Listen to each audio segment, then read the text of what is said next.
If you feel like you have a pattern of being rejected and discarded, consider limerence may be the culprit. Sometimes you can lose real romantic opportunities because limerent thinking is propelling you to go after someone who has either already rejected you or perhaps they're all wrong for you. But the limerent thinking is pedestalizing this person, telling you the relationship is destined to materialize. You were meant to be together. And then your limerent brain goes to work magically filling in gaps and helping you see love, even in times where almost none is being reciprocated. Limerence can take perfectly good men and women and put them in situations they never thought they would find themselves in. But if you grew up in an atmosphere where rejection was normalized, well, children especially become prone to limerence. And like me, you take the ability to see fantasy love into your adult relationships.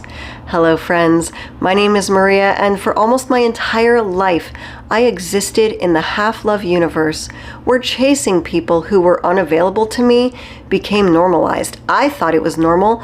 This is what you do when you're fighting for love, right? But what if that feeling you are experiencing is not actually love? Because if you don't know what limerence is, it can feel like love, but it's more of a dark side of love, and we become vulnerable to limerent thoughts when we go through a dark or an empty time in our life, and we fill that emptiness with an obsession for another person who is often called a limerent object. I believe the reason that the term object is used is because oftentimes when we are deep in limerence, well, we're not seeing the reality of how things are. We don't even see the reality of that person and all of their human imperfections. We do pedestalize them and everything they do, even if their actions are rude or mean. We see it as their special way of teaching us lessons or loving us back. Limerence can become so powerful, it can cause you to feel like you are in a relationship with another person, even though that relationship doesn't even exist, not as you would define it. And I have a very interesting letter from a woman who I will call Angela, who says she felt forced to discard an otherwise good man because what she believed was his limerence was completely out of control. This letter was particularly hard for me to read because I recognized limerent actions of my own that probably made others in my past feel uncomfortable. So if you are ready to learn what it's like to be the focus of someone's romantic obsession and learn the red flags they are trying to wave in your face that could have you careening towards being discarded, then grab a bottle of nail polish and let's talk.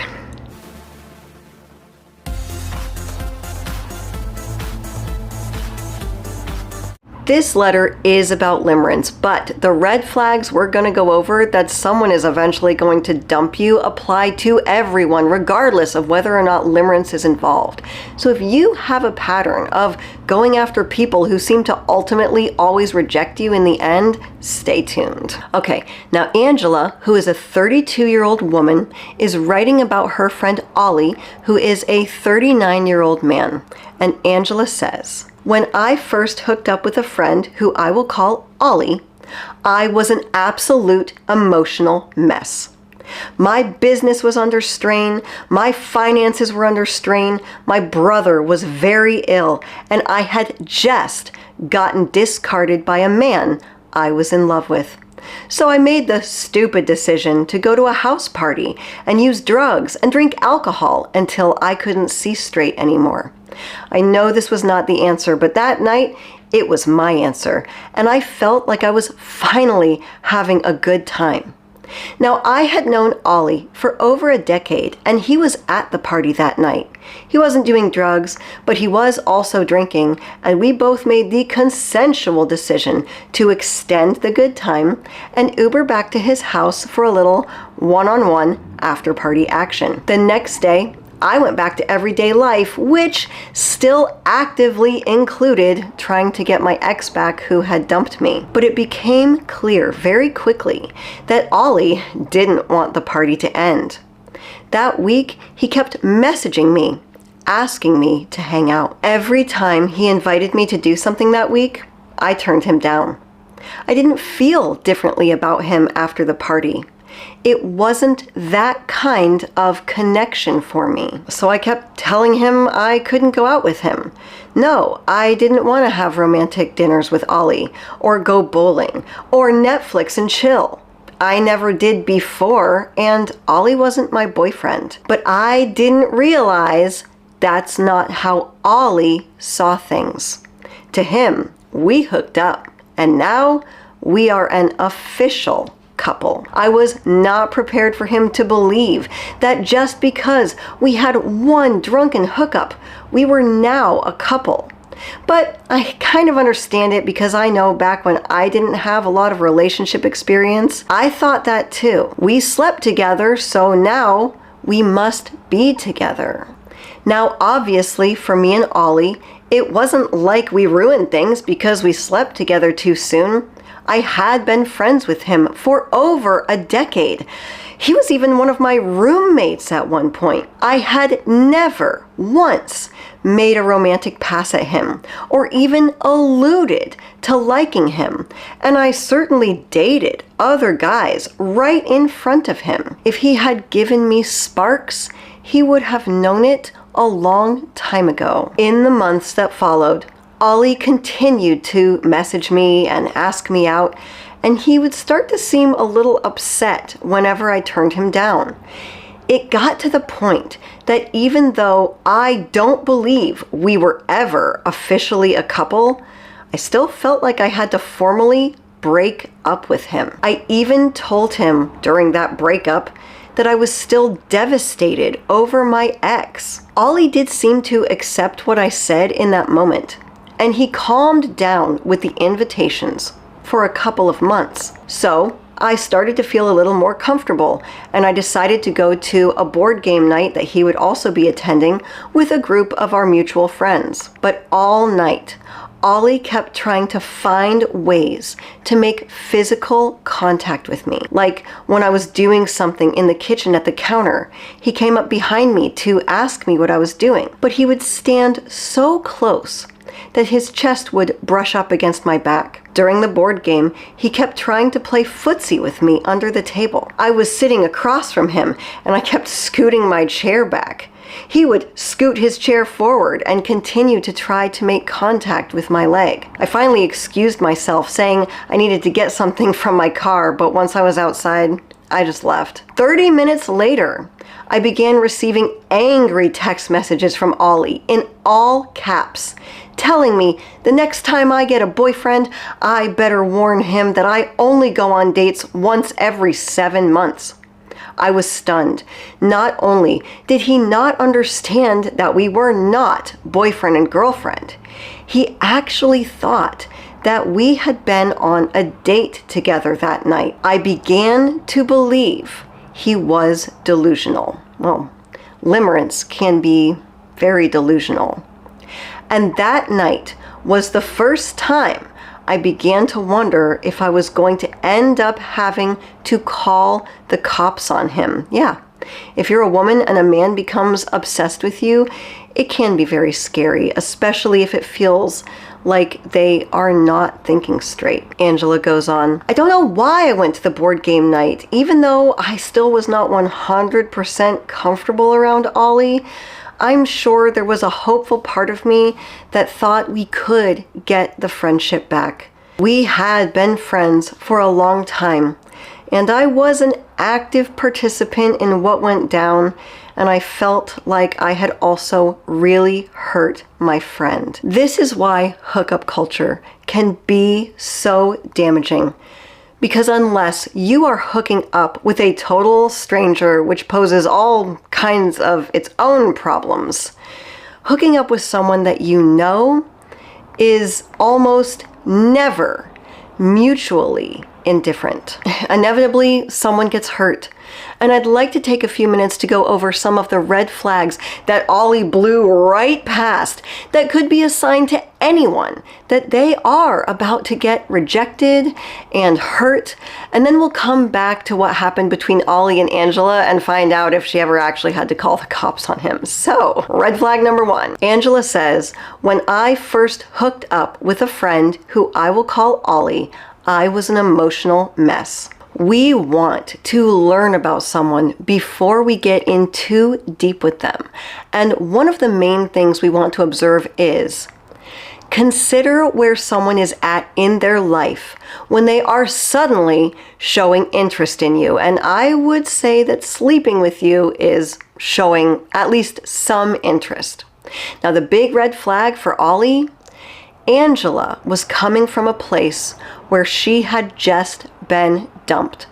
And she also told him that she was still upset about the breakup. Now, because Ollie and Angela were friends, I'm sure on some level he probably knew that her life wasn't going super well. I'm sure you can see her on social media. She said they were roommates at one point. At the same time, I also know that when you are out and you are under the influence of drugs and alcohol, you sure can appear to be having an awful lot of fun. And like Angela said, the decision to go back to Ollie's home and sleep together was consensual. So I'm sure to Ollie, it looked like this is what she wanted, at least for one night. But it sure didn't take Ollie long to begin to ask Angela out to do other things with him.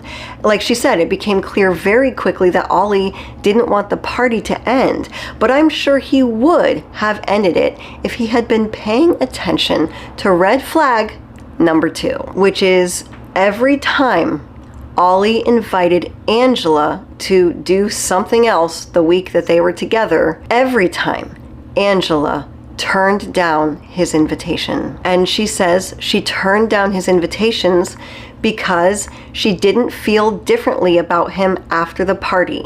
She says, it wasn't that kind of connection for me, which is another red flag. If someone only ever sleeps with you when they are under the influence of something, walk away. Ollie should absolutely have walked away because Angela never once showed romantic or flirtatious or physical interest in him anytime she was sober. If you have someone in your life, a man or a woman, who doesn't bother to invite you out to social events with family or friends, but they are always down to party afterwards, like, hey, come by, or hey, can I swing by? They are using you. They probably just don't want to be alone. So it might also be Ollie's inexperience in dating, which she goes into towards the end of the letter, that might be giving him some confusion about this. Because Ollie also makes kind of a beginner relationship mistake. And Angela emphasizes this when she says to him, we hooked up, and now that means we are an official couple. We slept together, so now we must be together. It doesn't work like that. And it's important to remember, people will go to bed with you for a variety of reasons. I mean, love, sure, but also boredom, revenge on an ex.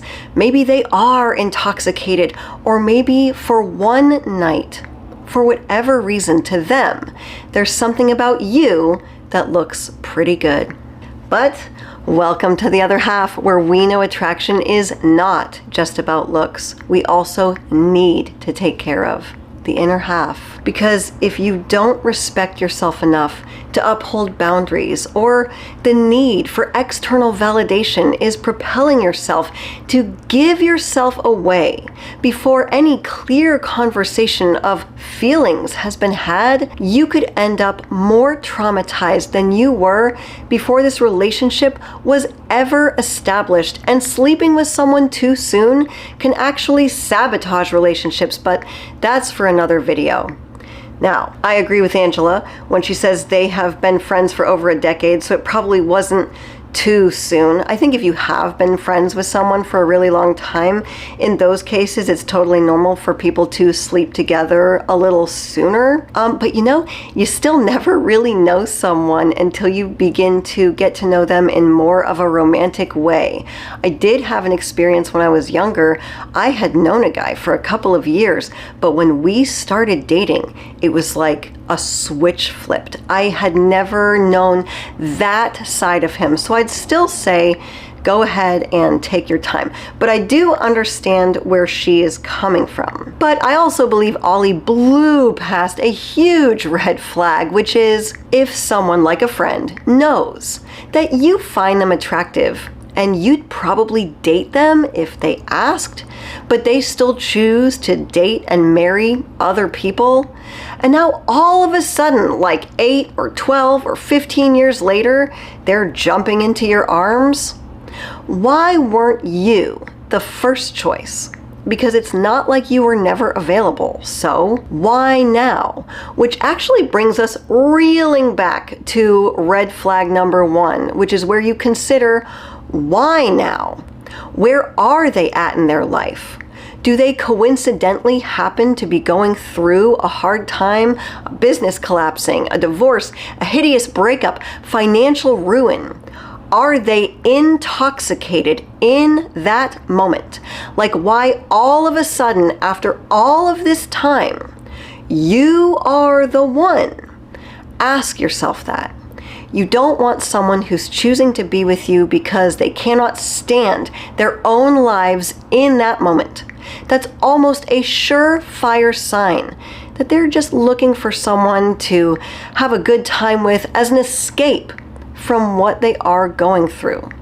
And I am not talking about being with someone for a few years who stumbles upon a hard time.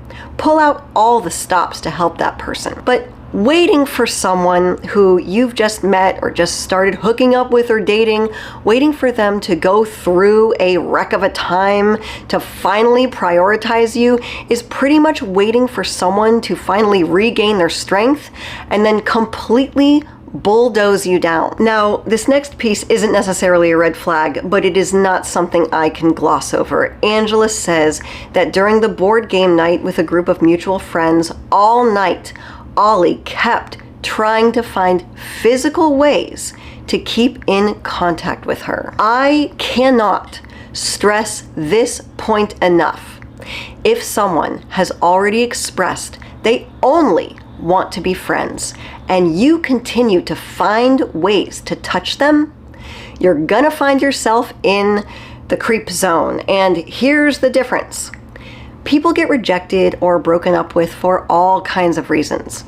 I do believe that if you have been dropping the ball in your relationship and you get dumped, you can take a period of no contact and maybe build yourself up and reattract someone who at one point was attracted to you. But once someone thinks you are creepy, that's like game over. That is really hard to come back from. And as a woman, I would say almost impossible. And I know I don't have a place to sit up here and judge, because even though I don't think limerence was a factor in all of my past relationships, I do know there was a couple of guys where I found myself doing or saying things when I was deep in limerence that did not line up with the reality of what was actually going on currently in that situation. And those are tough memories for me, which I'm sure I will tell you all about in future videos. But today is about Angela. And let's get back to Angela. Did she call the cops on Ollie? Let's find out. Angela says, I decided not to call the cops on Ollie. I didn't feel comfortable hanging out with him again, but I don't believe he was dangerous. I believe he struggled with a lack of relationship experience, as I had never seen him with a girlfriend. And I think he may have struggled with limerent thinking on top of a scarcity mindset. He was incredibly shy, and I was one of the only women he ever hung out with. You know what, Angela? You were probably one of the only women that Ollie ever actually trusted. So yeah, this has probably been a pretty devastating experience for him. That's sad. Limerence is sad. The day after board game night, I texted Ollie a blunt message telling him we were never a couple and we will never be a couple.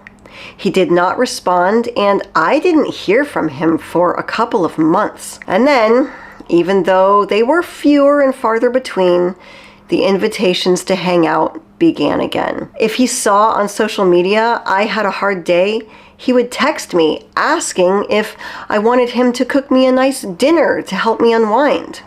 When he saw that my pet was sick, he would message and offer to help me take her to the vet. All beautiful gestures, all aimed at the wrong person.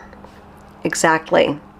Romantic energy focused at the wrong woman is costing Ollie real opportunities in the dating world, because people who are actually present and available, they can tell when you are still totally hung up on someone else. Angela goes on, to this day, Ollie is still doing it, even though he knows now I currently have a boyfriend. I still got a text from him a few days ago, which inspired me to write to you. His text read, "Want to hang out this weekend? There's a new fusion restaurant that opened up." No, Ollie, I don't want to hang out.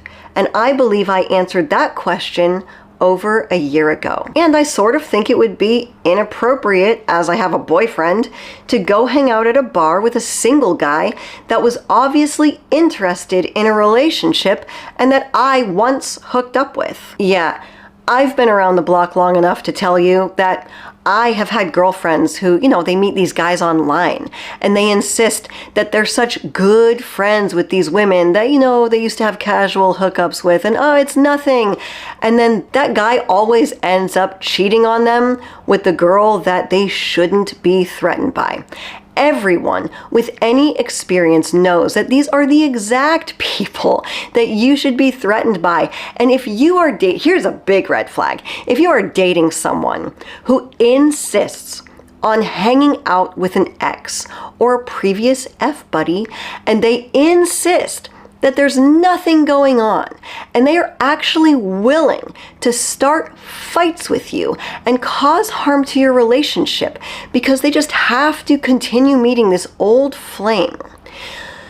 Think about it like they don't want to hurt their feelings, and yet they are okay with hurting yours over this. Like they need that other person that bad. That's not good. So this is interesting. Angela says, when Ollie asked her to the restaurant, in her mind, she gave that spiel. She said no.